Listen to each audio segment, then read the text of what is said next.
आप अपने genuine client के साथ कैसे डील कर सकते हैं, ऐसी कौन सी इंपॉर्टेंट टिप्स एंड ट्रिक्स हैं जिसकी मदद से आप अपने बायर्स के साथ डील कर सकते हैं, अपने प्रोजेक्ट को नेक्स्ट लेवल तक लेके जा सकते हैं। कम्युनिकेशन के दौरान ऐसे कौन से इंपॉर्टेंट स्टेप्स हैं जिनको अगर आप फॉलो करें तो आप एक सक्सेसफुल फ्रीलांसर बन सकते हैं। Communication is the key in freelancing. आज हम इस पे बात करेंगे कैसे आप बायर के साथ कम्युनिकेशन कर सकते हैं। तो आइए शुरू करते हैं।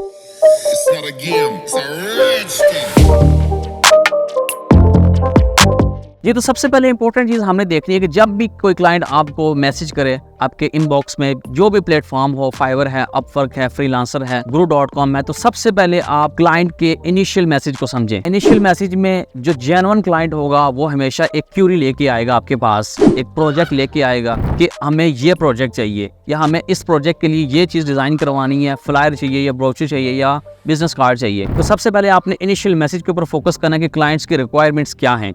अब जब भी क्लाइंट आपके इनबॉक्स में आएगा तो सबसे पहले आपने उसको वेलकम मैसेज भेजना है। लाइक मैं अगर भेजता हूँ welcome to my page, if you need logo, if you need business card, please let me know the business details as well as please let me know more about your business so that we can proceed our conversation. Alright, अब इस message के बाद client समझ जाता है कि ये बंदा एक्टिव है प्रोजेक्ट को लेके, ये मेरी क्यूरी को या मेरे इनिशियल मैसेज को लेके। अब वो क्लाइंट जेन्युइनली आपको मैसेज करेगा और बोलेगा कि मेरे प्रोजेक्ट की ये डिटेल्स हैं, या अगर मुझे लोगो चाहिए तो मेरे बिजनेस का नाम ये है। ओके, इसके बाद आप प्रोजेक्ट के बारे में थ्रू आउट डिस्कशन करें, क्लियरली क्लाइंट के प्रोजेक्ट को डिस्कस करें। ओके, उसकी रिक्वायरमेंट्स पूछे कि क्या रिक्वायरमेंट्स हैं, बिजनेस नाम क्या है, टैगलाइन क्या है। इसके बाद अगर कोई चीज़ डिज़ाइन करवानी है तो कौन कौन से कलर्स उसको चाहिए। इसके अलावा उससे एट द एंड ये भी पूछें कि आपके पास कोई ऑलरेडी कॉन्सेप्ट है, कोई सैम्पल है, या आपके बिजनेस की टारगेट ऑडियंस क्या है, वॉइस टोन क्या है। तो इन सभी पॉइंट्स को आपने क्लियरली डिस्क्राइब करना है, क्लियरली उससे पूछना है कि यार मुझे ये चीज़ें चाहिए प्रोजेक्ट स्टार्ट होने से पहले। आफ्टर दैट आप प्रोजेक्ट को अंडरस्टैंड करें कि प्रोजेक्ट की डिटेल्स क्या हैं, रिक्वायरमेंट्स के बिहाफ के ऊपर अगर आप लेके चलते हैं। लाइक अगर मेरी गिग लोगो डिज़ाइन की है लेकिन क्लाइंट्स को बिजनेस कार्ड चाहिए तो डेफिनेटली एक कस्टम ऑफर से हम इस चीज़ को प्रोसीड करेंगे। लेट्स सपोज अगर आपकी गिग लोगो डिज़ाइन की है और क्लाइंट को लोगो ही चाहिए तो आप उसको बताओ कि मेरे पास 3 पैकेजेस हैं, I have 3 packages, basic, standard and premium. और उसके आगे आप डिटेल्स लिखते हैं कि बेसिक में आपको ये मिलेगा, स्टैंडर्ड में आपको ये पैकेज मिलेगा और प्रीमियम में आपको ये सर्विसेज दी जाएंगी।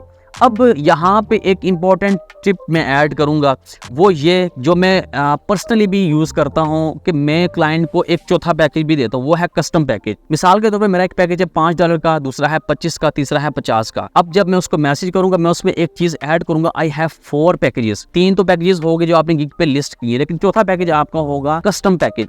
कस्टम पैकेज में आप उसको कुछ एक्स्ट्रा सर्विस दें जो प्रीमियम पैकेज में भी इंक्लूड ना हो, ताकि क्लाइंट उस चीज़ से थोड़ा सा इंप्रेस हो, देखे कि यार ये प्रीमियम में अगर इतनी डिटेल्स दे रहा है तो कस्टम में ये ज़्यादा मुझे सर्विस दे रहा है, तो क्यों कस्टम पैकेज बाय करूँ।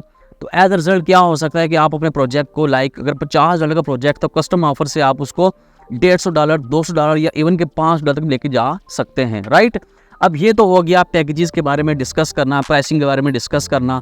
ऑलराइट, इसके बाद अगर क्लाइंट आपसे पूछता है कि मेरा इतना बजट नहीं है और मुझे कुछ डिस्काउंट चाहिए, तो आप उससे ये कहें कि मैं आपके क्योंकि आप मेरे पेज पे फर्स्ट टाइम आए हो तो इसलिए मैं आपको कुछ % डिस्काउंट दे देता हूँ।